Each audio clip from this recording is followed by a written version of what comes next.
Pakistan and the US have agreed to deepen bilateral cooperation to tackle leading militant groups. This includes the Balochistan Liberation Army, ISIS Khorasan and the Taliban. A move that emerged out of the bilateral counter-terrorism dialogue held in Islamabad on Tuesday. Just a day after the US designated the Pakistan-based BLA as a foreign terrorist organization.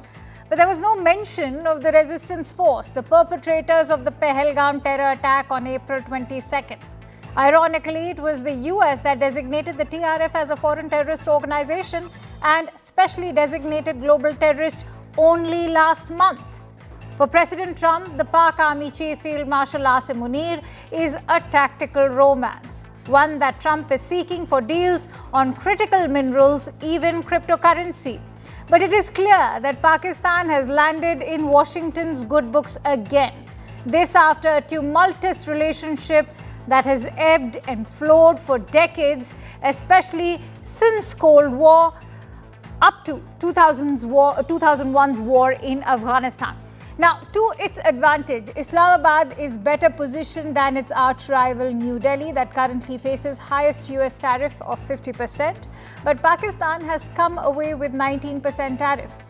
Given how deeply Prime Minister Modi had invested in Mr. Trump and the relationship with the United States, the writing is on the wall for all to see, begging the questions: for how long is Pakistan in the good graces of Donald Trump?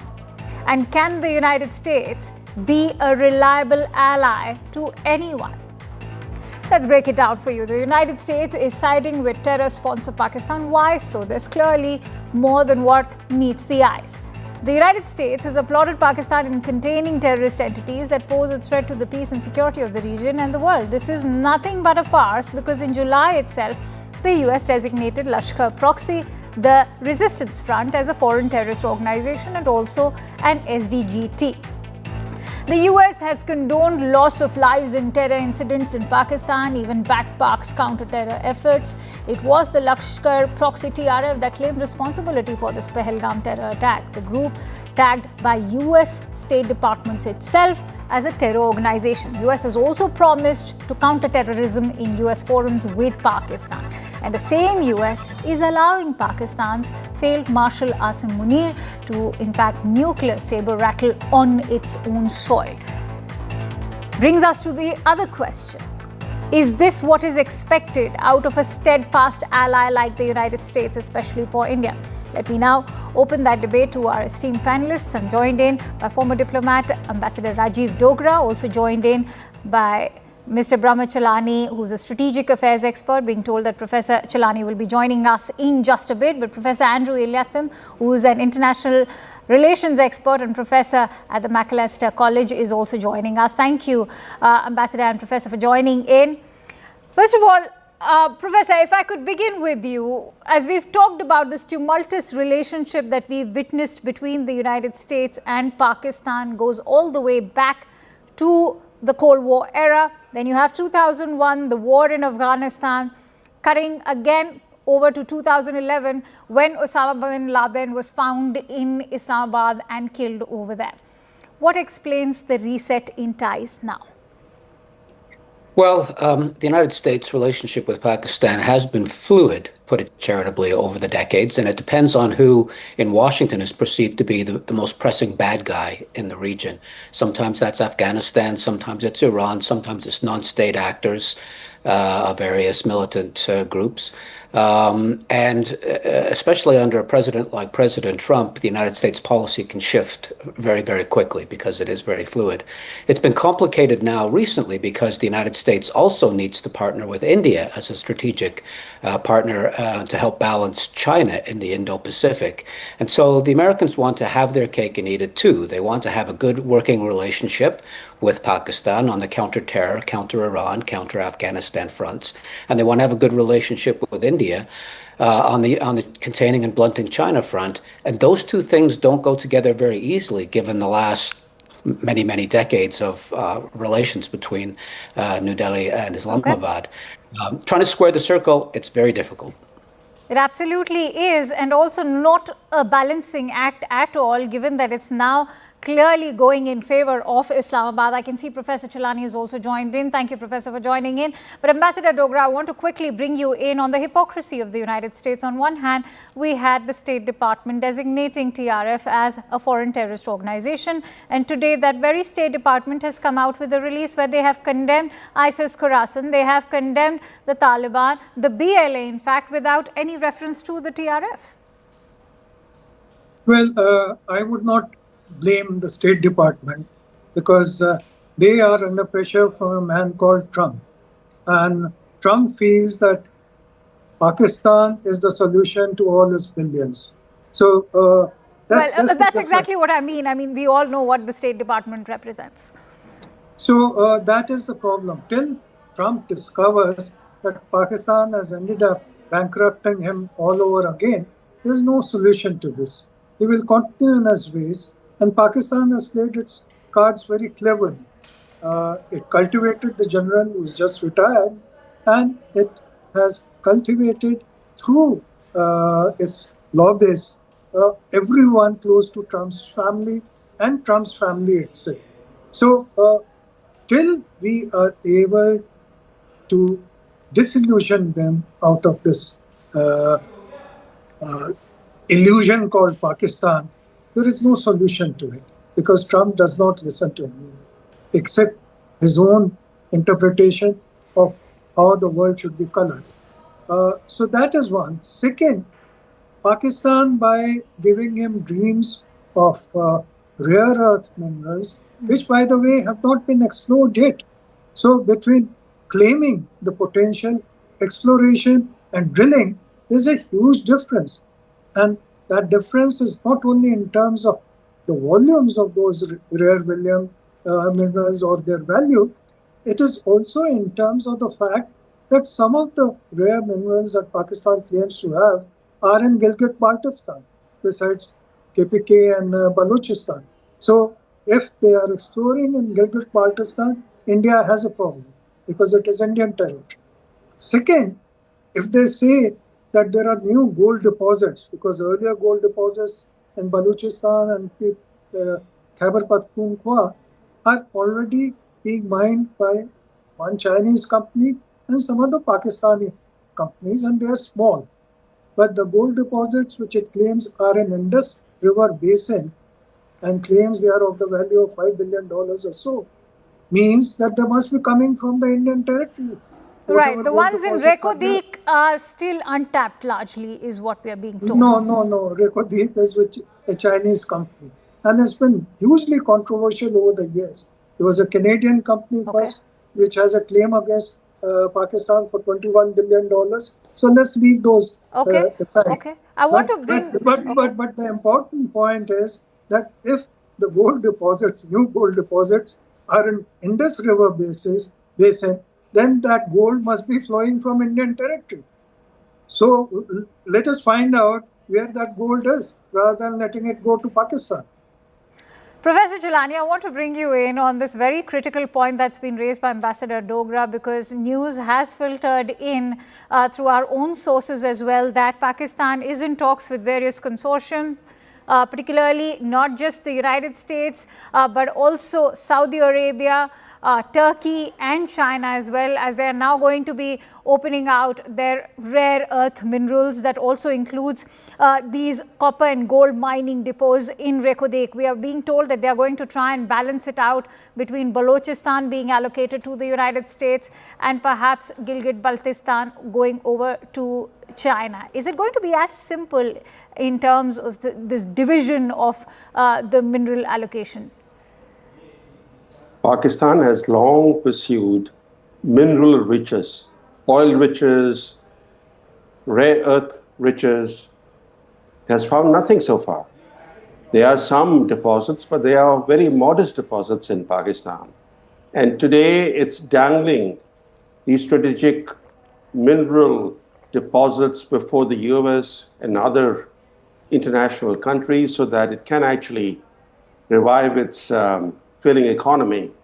But the issue as to why the US is now again quoting Pakistan is a more important issue, because after all, Pakistan is the country that provided safe haven to Osama bin Laden. He was living next to Pakistan's main military academy. Pakistanis have been involved in terrorist attacks on US soil, the World Trade Center attack, for example. And the US partnership with Pakistan in Afghanistan didn't work to American interests. Pakistan was responsible for killing American soldiers in Afghanistan using its proxy, the Taliban. On Iran, Pakistan is hardly a valued partner for the US. After all, Iran and Pakistan are not friends. They are rivals. And the Iranians are very suspicious of Pakistan. So the question that we need to ask ourselves is why? Why the revival of this US-Pakistan partnership? First, it began under Biden and has since gained momentum. The point is that US policy has long valued control. Pakistan is ever pliable. It's ready to do America's bidding. India, by contrast, prides itself as an independent power. For the Professor, forgive me interrupting you there, but don't you think that this US administration under Donald Trump and Pakistan, for whatever it has been since Cold War era over to the year of the Afghan war in 2001 and then 2011, the killing of Osama bin Laden in Islamabad, doesn't it beg the question that is it not a partnership that is perhaps meant for each other? Because Donald Trump in his first administration is the very same US president who accused Pakistan of offering them nothing but lies and deceit. You're absolutely right, Akansha. The US is willing to overlook Pakistan's terrorism track record for one simple reason. Pakistan's terrorism now, for a number of years now, is largely directed at India. So as long as Pakistan does not aid any terrorist attack in the US or shelter another Osama bin Laden type of US wanted terrorist, Washington is willing to work with and reward Islamabad. That's the message.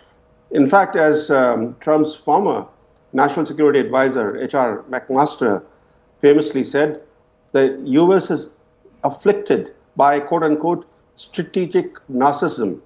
This means US foreign policy never learns from its blunders and keeps repeating history. But Pakistan has been, in recent months, quietly buying influence with the Trump White House. The first indication came in February when Trump froze all US foreign aid but made an exception. He made an exception for the nearly $400 million in security assistance to Pakistan. And then came Trump's March address to a joint session of the US Congress, in which he pointedly thanked Pakistan for helping to arrest a US wanted terrorist. But I think the critical thing happened in late April, just after the Pahalgam massacre in India, when Pakistan made a major investment deal with the Trump family-controlled World Liberty Financial, this crypto firm. That led to a sea change in Trump's attitude toward Pakistan. You can see right after that how Trump's view of Pakistan changed dramatically. His new love for Pakistan became public. Absolutely. Thank you for raising that. Thank you for raising that, Professor.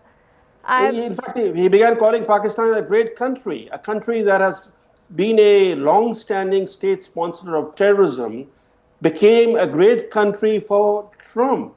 And even when Trump in May imposed travel bans and restrictions on 19 countries, Pakistan was conspicuously excluded from those lists. Professor Latham, I want to bring you in on these very critical points that have been raised right now. Is it truly about making America great again when we all know Donald Trump's own vested interest via WLF? Of course, there is plenty that Pakistan may have offered to the US president, whether it's extraditing the killer in the Kabul bombings or perhaps even calling for a Nobel Peace Prize for the US president and give him the much hungry credit, wanting president the credit that he's been demanding for. But do you really think that this entire tariff war is about making America great again, and the targeting of India genuinely has something to do with India's purchase of Russian oil, this when India is not even the largest buyer of Russian oil? Well, I think we have to separate Donald Trump's interests from the United States' interests, as one of the speakers pointed out. Thank you for saying that. This policy shift was initiated under the Biden administration. And there's an old saying attributed to Lord Palmerston back in the 19th century: countries don't have permanent friends or enemies, they have permanent interests, and they will pursue those interests. And sometimes, in the American case, not the Trump case, but the American case more broadly, American policy in the region favors Pakistan. And America turns the State Department, the Pentagon, they turn a blind eye to Pakistan's support of various militant and terrorist organizations. At other times, especially in recent years, the U.S. has been courting India. Now, the wheels came off that recently, and I think part of Trump's deference to Pakistan, if I can put it that way, is about pressuring Modi and the Indian government to get on board with Team America, because Trump weirdly, in his bones, understands that the post-Cold War era of American dominated unipolarity is over. We're in a multipolar era. It's very fluid, and he wants as many friends, as many partners on Team America as possible. Sometimes he uses the stick to beat them into submission. Sometimes he uses the carrot to try to entice them into Team America, but that's his approach. And I don't think that's inconsistent with the broader State Department and Pentagon approach. Sometimes they see value to the Pakistan relationship and are willing to turn a blind eye to excesses, if I can put it mildly. And sometimes they're more favorably inclined towards India. That's simply geopolitics in an era of great power competition. But Professor, I can tell you that they wouldn't allow this kind of saber rattling for a steadfast ally like Israel on US soil, but they've done that to a strategic partner like India, which still happens to be their partner in a grouping like Quad. Yeah, and I think that's the Trump influence rather than the deeper American national interest. And like I said, you have to separate those two, although in practice, on a daily basis, obviously Trump is the president and he's going to have an impact on American policy. But imagine a slightly different universe in which Donald Trump wasn't president. We would see some differences in American policy towards South Asia, but I don't think we would see fundamental differences in that the United States would still be trying to seduce, woo, or court both Pakistan and India to get them on Team America, even though they don't get along with each other and have historical disputes that go back decades, if not centuries. Okay. Ambassador Dogra, where do you see this entire push for diversification, especially as far as the US's own needs for rare earth minerals is concerned? Is this also going to turn ironclad allies like China and Pakistan as competitors for the United States? Because so far we know that rare earth minerals were being exported from China over to the United States. Another important partner for them happens to be Brazil, and we all know the spat between US President and President Lula. Well, let's try and understand a couple of things. First, I'm glad your guest from America agrees with me that we must make a distinction between US State Department and its hopes and policies and the individual ego of President Trump, which is now driving US State Department's actions, not just against India, but also universally, whether for or against. Second, insofar as the so-called rare minerals are concerned, as I said before, there's a huge lead time between potential claims of deposits, their exploration in terms of drilling, making the surveys, and then finding out the amount of deposits, whether they are in commercially viable forms. Then comes the issue of competition between China, America, Turkey, or Saudi Arabia, or any of the other countries. Now, that competition can be avoided, and Pakistan is adept at keeping many balls in the air. But the issue is that it is just a dream that Pakistan is showing for the temporary purposes of keeping those countries away from India. As far as America is concerned, besides the greed, it is always historically found it convenient to deal with a single man, in this case a dictator like Munir, who's running the country. The rest of the civilian, the people like prime ministers and so on, they just fall in line with whatever he says. So the issue for India is that how to get Mr. Trump back to the real world, not the imaginary world that he likes to think of and dream about in terms of his personal interests. Okay. Not making, let me make one more point. It does not amount to making America great again. Even this tariff arbitrariness, American economists are saying that instead of making America great, it will make America get back to the days of 1930s. So that's a dangerous thing for America. So let us just hope that some Americans, like the professor here, are able to convince the American population at large that they are going down a path which is not good for America itself.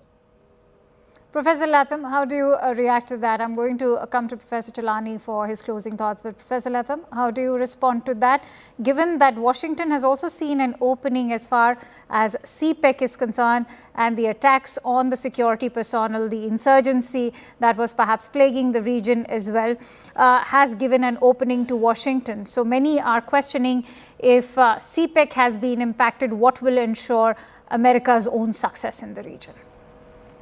Right. Well, there's plenty of constituencies in the United States who are opposed to Donald Trump and his policies with respect to trade, critical minerals, rare earth elements, those sorts of things. It's a mistake to paint all of America with a single brush, especially if that brush has the name Donald J. Trump on it. That's just not the way this country works. I know as an immigrant, I'm a Canadian actually, immigrant to this country, so I see it kind of at a distance. And I do see these profound differences and disagreements around these big issues of both domestic and foreign policy. President Trump is not popular at the moment here.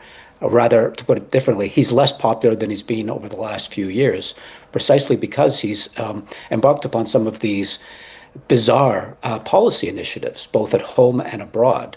And so I just want to underscore that there is no monolithic United States of America. It's a very diverse country, politically, ethnically, religiously, in all sorts of ways. And I will say this, and this is important, the most powerful demographic in the United States right now, the wealthiest and increasingly politically influential, is the Indian diaspora in the United States. It's incredibly powerful. It doesn't shape particular policy outcomes, but it can increasingly determine who's going to win the White House. And that constituency has drifted over time from supporting the Democratic Party to moving in the direction of the Republican Party.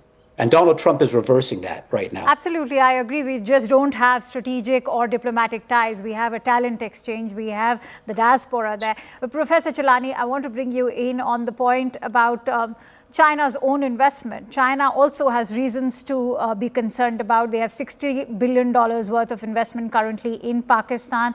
But at the same time, how must India look at this situation? How do you speak to those who are advocating that India must now look at a reset of ties with China? First, on Pakistan, it has long chased all these dreams of becoming an oil exporting country, and Trump recently boasted of a deal to tap Pakistan's quote unquote massive oil reserves. And as the Washington Post reported a couple of days ago, this claim of Trump has been met in Pakistan with disbelief and even mockery. Pakistanis look at this claim as another puff of hot air, aimed less at finding oil than at needling India. So this is the way Trump is operating. But we should not forget that Trump, in terms of his Pakistan policy, he only actually embodies continuity in US policy toward Pakistan. There has been a long tradition in the US of quoting Pakistan. Okay. And one principal reason why Pakistan has been under the dominance of its military is largely because of US policy. The US policy has built up the Pakistan military. It has emboldened its generals. In fact, it was the US, along with China, that helped build Pakistan's nuclear bomb as a counterweight to India. Okay, I'm afraid I'll have to leave it at that, Professor, since I'm running short of time.